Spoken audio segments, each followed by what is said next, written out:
కృపగల దేవుడు మన ప్రభు అయిన యేసయ్య పరిశుద్ధ నామములో కూడి వచ్చిన మీ అందరికీ నా హృదయపూర్వకమైన వందనాలు తెలియజేస్తున్నాను.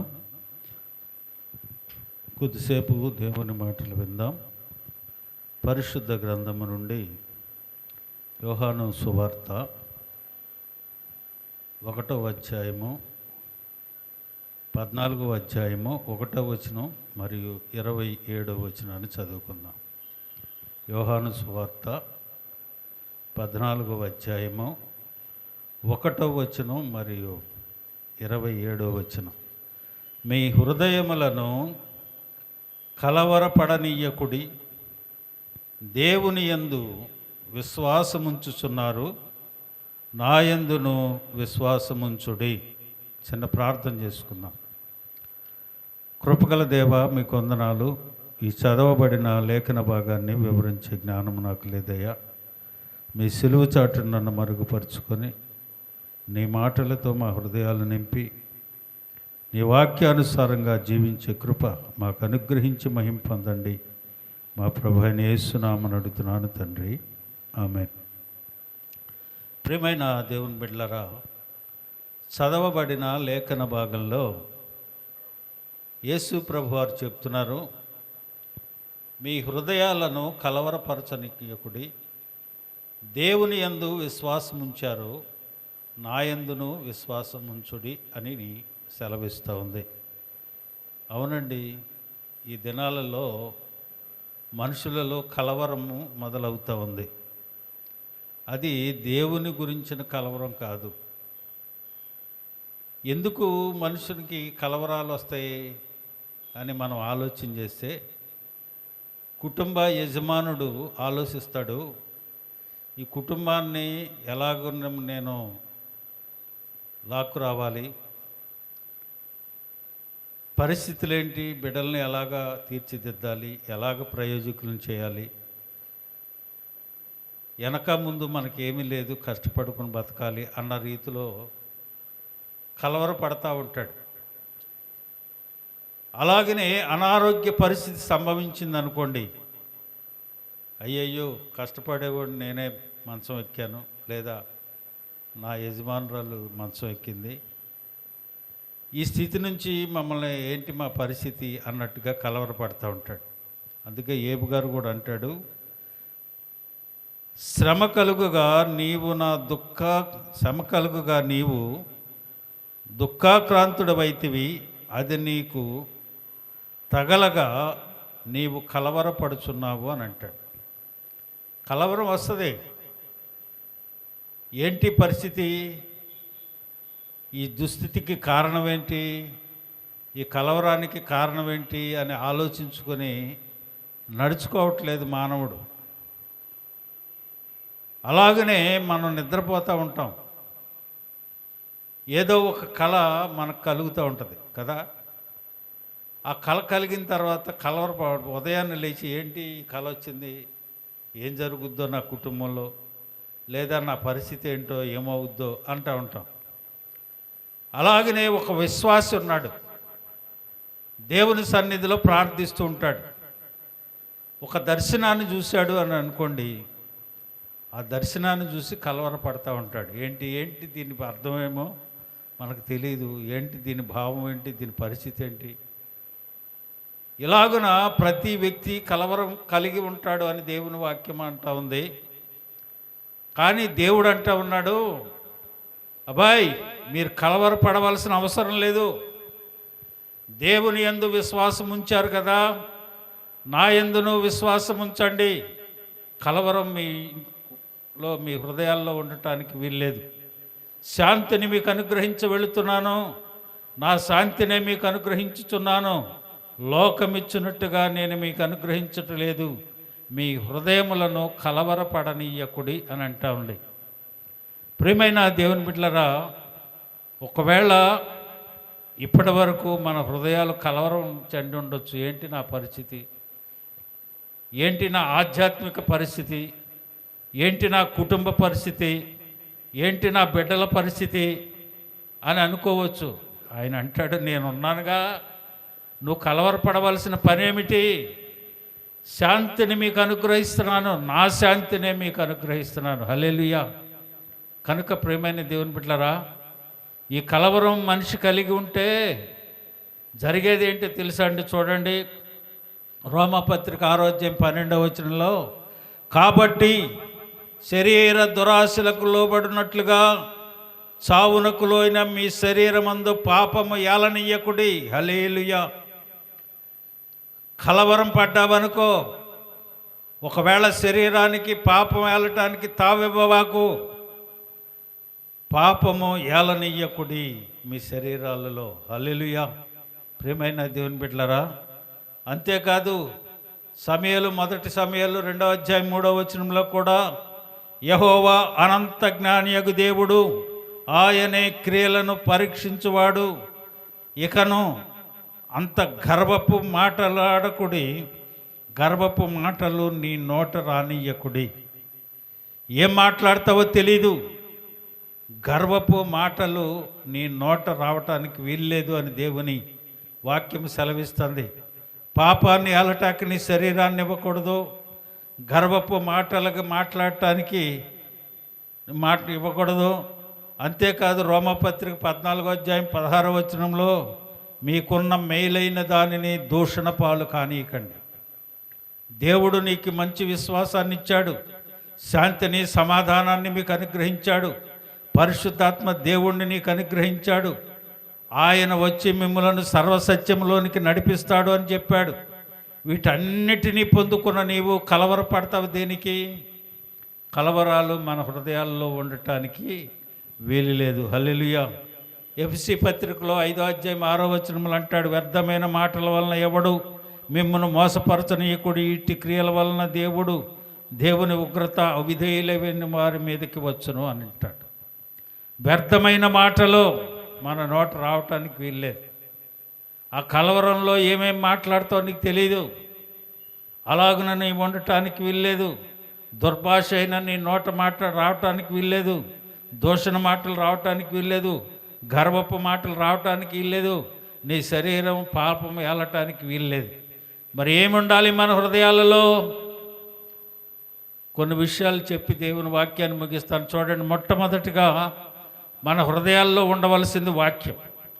చూడండి, కొలసీ పత్రిక 3వ అధ్యాయం 16వ వచనంలో, సంగీతములతోనూ కీర్తనలతోనూ ఆత్మ సంబంధమైన పద్యములతోనూ ఒకరినొకడు బోధించుచు బుద్ధి చెప్పుచు కృపాసహితముగా మీ హృదయములలో దేవుని గూర్చి గానము చేయుచు సమస్త విధములైన జ్ఞానముతో క్రీస్తు వాక్యము మీలో సమృద్ధిగా నివసింపనీయుడి. హల్లెలూయా. ఏముండాలట? క్రీస్తు వాక్యము మీలో సమృద్ధిగా నివసించాలి. క్రీస్తు వాక్యము మనలో సమృద్ధిగా నివసించాలి. రెండవది, కొలసీ పత్రిక 3వ అధ్యాయం 15వ వచనం, క్రీస్తు అనుగ్రహించు సమాధానము మీ హృదయములలో ఏలుచుండనీయుడి. ఇందుకొరకే మీరొక్కర శరీరముగా పిలువబడితిరి మరియు కృతజ్ఞులై ఉండుడి. ఎలా ఉండాలట? క్రీస్తు అనుగ్రహించు సమాధానము మన హృదయాలలో ఏలుచు ఉండాలి. వాక్యము మనలో హృదయాల్లో ఉండాలి. దేవుడిచ్చిన సమాధానము మన హృదయాలలో ఏలుచు ఉండాలి. అంతేకాదు, ఫిలిప్పీ పత్రిక 4వ అధ్యాయం 5వ వచనంలో, మీ సహనము సకల జనులకు తెలియజేయబడనీయుడి, ప్రభువు సమీపముగా ఉన్నాడు. ఏముండాలట? వాక్యం ఉండాలి, సమాధానం ఉండాలి, సహనం ఉండాలి. అంతేకాదు, మన వెలుగు ప్రకాశించాలట. మత్తయి సువార్త 5వ అధ్యాయం 16వ వచనంలో, మనుషులు మీ సత్క్రియలను చూసి పరలోకమందున్న మీ తండ్రిని మహిమపరచునట్లు వారి ఎదుట మీ వెలుగు ప్రకాశింపనీయుడి. హల్లెలూయా. ప్రియమైన దేవుని బిడ్డలారా, వాక్యముందా, సమాధానముందా, సహనముందా, మన వెలుగు ప్రకాశిస్తూ ఉందా లేదా? అవి ఉండాలి మన హృదయాల్లో. అవి కలిగిన వ్యక్తి దేవుని కలిగి ఉంటాడు. అవి నీ హృదయంలో ఎప్పుడైతే వాక్యం ఉంటుందో వాక్యమే నిన్ను నడిపిస్తుంది, వాక్యమే నిన్ను బలపరుస్తుంది, వాక్యమే నీ జిహ్వానికి బలమిస్తుంది, నీకు తెలివినిస్తుంది. నీ వాక్యము నా పాదములకు దీపము, నా త్రోవలకు వెలుగు అని అన్నాడు. మీ దీపములు వెలిగించనియండి. నరుని ఆత్మ యెహోవా పెట్టిన దీపం. ఈ దీపము ఎప్పుడూ వెలుగుచూ ఉండాలి. అది ఇంట ఉండవారికి బయట వారికి త్రోవ చూపటానికి వెలుగై ఉండాలి. హల్లెలూయా. ప్రియమైన దేవుని బిడ్డలారా, ఈరోజు దేవుని వాక్యాన్ని వింటున్న మనం ఏముంది మన హృదయంలో? కలవరం ఉందా? దేవుడి వాక్యం ఉందా? సమాధానం ఉందా? సహనం ఉందా? దేవుని వెలుగు, ఆ వెలుగు మనం ప్రకాశిస్తూ ఉన్నాం, పొందుకొని మన దీపం వెలిగించబడి ఆ వెలుగులు మనం పొందుకొని ఉండాలి. లోకాసు వార్త 12వ అధ్యాయం 35వ వచనంలో మీ నడుములు కట్టుకొనిండుడి, మీ దీపములు వెలుగుచూ ఉండనీయుడి. దీపం ఎప్పుడూ వెలుగుతూ ఉండాలట. అది ఇంట ఉండవారికి బయట వారికి వెలిగించటానికి ఆ దీపము ఎప్పుడూ వెలుగుతో ఉండాలి. ఆమోస్ గ్రంథం 5వ అధ్యాయం 24వ వచనం, నీళ్లు పారినట్లుగా న్యాయము జరగనీయుడి, గొప్ప ప్రవాహమోలి నీతిని ప్రవహింపనీయుడి. హల్లెలూయా. న్యాయం ఉండాలి, నీతి ప్రవహించాలట. ఎంతమంది నీతివంతులుగా మనం ఉంటా ఉన్నాం చెప్పండి? దేవుని కలిగిన వ్యక్తులు, దేవునితో సమాధానంగా ఉన్నవారు, ఆయన చెప్పినట్లుగా శాంతిని పొందుకున్నవారు, దేవుని వాక్యానుసారంగా జీవించేవాడు తన హృదయంలో ఏముండాలట? వాక్యం ఉండాలి, సమాధానం ఉండాలి, సహనం ఉండాలి, వెలుగు ప్రకాశిస్తూ ఉండాలి, దీపం వెలిగించబడాలి, న్యాయముగా ఉండాలి, నీతి ప్రవాహం వలె ప్రవహించేవాడుగా ఉండాలి. హల్లెలూయా. కనుక ప్రియమైన దేవుని బిడ్డలారా, ఈరోజు దేవుని మాటలు వింటున్న మనం చాలా జాగ్రత్తగా దేవుని వాక్యాన్ని వినాలి. 1వ దశలోనికి పత్రిక 5వ అధ్యాయము 14వ వచనం, సహోదరులారా మేము మీకు బోధించుచున్నది ఏమనగా అక్రమంగా నడుచుకుని వారికి బుద్ధి చెప్పుడి, ధైర్యము చెడిన వారిని ధైర్యపరచుడి, బలహీనులకు ఊతమీయుడి, అందరి ఎడల దీర్ఘశాంతము గలవారయ్యుండుడి. హల్లెలూయా. ప్రియమైన దేవుని బిడ్డలారా, దేవుని ఎరిగిన వారు, దేవుని కలిగిన వారు, యేసు రక్తంలో కడగబడిన వారు, ఆత్మీయ జీవితంలో ఎదుగుచున్నవారు ఉండవలసిన విధానాన్ని బట్టి ఆయన చెప్తా ఉన్నాడు. మేము మీకు బోధించుచున్నది ఏమనగా అక్రమంగా నడుచుకుని వారికి బుద్ధి చెప్పండి, ధైర్యము చెడిన వారిని ధైర్యపరచండి, బలహీనులకు ఊతమివ్వండి, అందరి ఎడల దీర్ఘశాంతము గలవారై ఉండుడి. అందరి ఎడల, కొందరి ఎడల కాదు, నిన్ను ప్రేమించేవారినే కాదు, నిన్ను పలకరించేవారినే కాదు, నీకు వందనాలు చెప్పేవాళ్ళని కాదు, అందరి ఎడల ఎలా ఉండాలట? దీర్ఘశాంతము గలవారై మనం ఉండాలట. చూడండి 1వ యోహాను పత్రిక 2వ అధ్యాయము 24వ వచనం, అయితే మీరు మొదటి నుండి దేనిని వింటిరో అది మీలో నిలవనీయుడి, మీరు మొదటి నుండి వినినది మీలో నిలిచిన ఎడల మీరు కూడా కుమారుని యందును తండ్రి యందును నిలుతురు. హల్లెలూయా. కుమారుని యందు తండ్రి యందు నిలవాలి అనంటే దేన్నైతే మనం వింటా ఉన్నామో, దేన్నైతే మనం అది మీలో ఉన్నది అని అనుకుంటా ఉన్నామో, మీరు మొదటి నుండి దేన్ని మీలో నిలిచి ఉన్నారో, మీరు నిలిచి ఉంటే తండ్రి ఎడలను కుమారుని ఎడలను మనము కూడా నిలుస్తామని దేవుని వాక్యము సెలవిస్తూ ఉంది. కనుక ప్రియమైన దేవుని బిడ్డలారా, చూడండి చివరగా 1 కొరింథీ పత్రిక 14వ అధ్యాయం 40వ వచనాన్ని చూడండి ఒకసారి.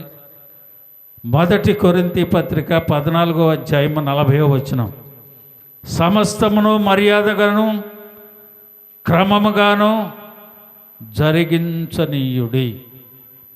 ఎలాగుండాలట?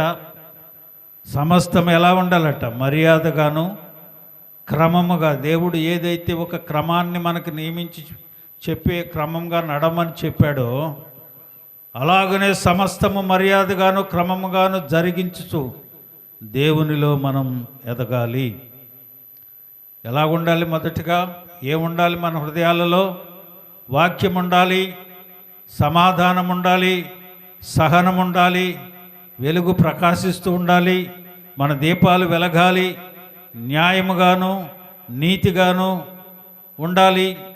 అలాగనే అందరి ఎడల దీర్ఘశాంతము గలవారై ఉండాలి, బలహీనులను బలపరిచేవారంగా ఉండాలి. దేనిని మొదటి నుండి మనం విన్నామో దానిని అది మనలో నివసించేటట్లుగా ఉండి, మీరు మొదటి నుండి వినిన దానిని మీలో నిలిచిన ఎడల తండ్రి ఎడల కుమారుని ఎడల మనం నిలుస్తామని, అలాగే సమస్తమును మర్యాదగా క్రమముగా జరిగించి దేవుడు మనకి ఇచ్చిన వాటిని క్రమముగా ఆచరించి నడుచుకుంటూ దేవుని సన్నిధిలో మనం ఉండాలి. అట్టి రీతిగా మనము, మన సంఘము, మన కుటుంబాలు ఉండి కలవరం లేకుండా దేవుని సన్నిధిలో ఉందుముగాక. అందరూ తలవంచి